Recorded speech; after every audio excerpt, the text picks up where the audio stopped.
For decades, McMaster University in Hamilton, Ont, has been a hub for research on blood and its diseases, known as hematology, but in recent weeks it has taken on an even more prominent role in the field, working to identify the rare blood clotting syndrome linked to certain COVID-19 vaccines. The lab, a small space on the third floor of the university hospital, is the only one in Canada with the equipment and expertise to test for the syndrome, known as vaccine-induced prothrombotic immune thrombocytopenia, or VIPIT. Load error. When we realized that this was an issue, we set up a mechanism whereby if anyone in the country suspected that this would be the case, they sent us a sample and we processed that as quickly as possible. So far, the lab has only tested about a dozen samples from across the country that are potentially linked to the AstraZeneca-Oxford vaccine. The test is completed within 24 to 48 hours, Dr. Menaka Pai, a clinical hematologist at McMaster who isn't affiliated with the lab, said being able to quickly identify the syndrome will be crucial in properly treating it. Pai said the syndrome, VIPIT, occurs when the body's immune system begins to attack blood platelets, leading to clotting in the brain in some rare cases. If things happen, we can help with that. And I think that's a silver lining message, said Pai, a member of Ontario's COVID-19 Science Advisory Table.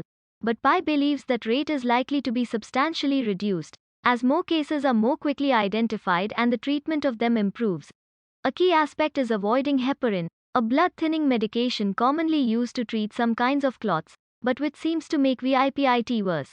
West Island Kid runs successful business. The fight for racial equality after George Floyd's death. Ontario and Quebec impose COVID-19 shutdowns. Montreal doctors call for stricter rules amid COVID-19 surge. Wetland battle in Hudson. Amazon confirms they are pulling out of controversial wetlands development protecting Hudson's sandy beach. Quebec Premier announces lockdowns for Quebec City. Levi's, Gatineau, warns COVID-19 could explode. Quebec staring down the third COVID-19 wave. Quebec Deputy Premier to head Domestic Violence Task Force. Family of latest Quebec femicide victim calling on public to take stand to end domestic violence. A tree falls in LaSalle. But who is to blame? COVID-19. Places of worship open across Quebec. Quebec students oppose school reopening amid COVID-19 case surge. Quebec recommending one vaccine dose for COVID-19 survivors. The lab's founders at McMaster were, in the 1970s, the first to discover heparin-induced thrombocytopenia, a clotting condition that can occur in patients given heparin.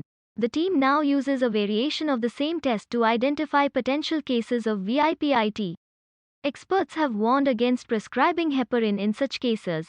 It just so happens that the blood clot issue that we are seeing with the vaccine is very much overlapping with one of these pretty rare platelet disorders that our lab has come to know very commonly, said Dr. Donald Arnold, a clinical hematologist who runs the lab with Nazi and Dr. John Kelton.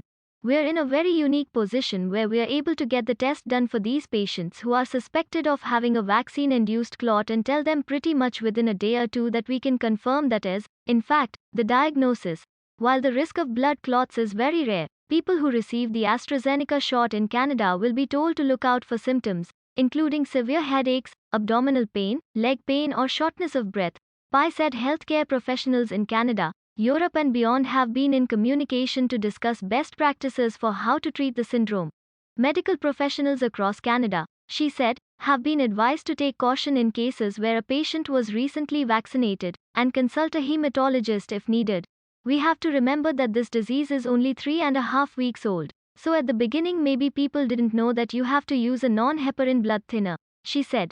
Now as we are learning more, and developing guidelines and sharing information, my hope is that this is going to become a disease that is much more responsive to treatment.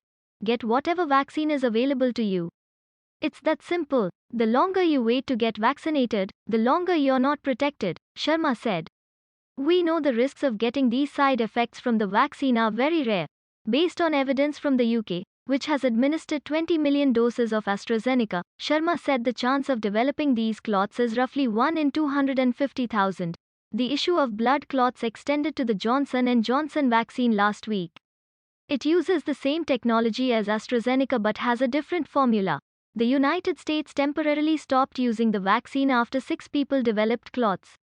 More than 6.8 million doses have been administered in the US. The first doses of Johnson & Johnson vaccine are expected to arrive in Canada at the end of the month.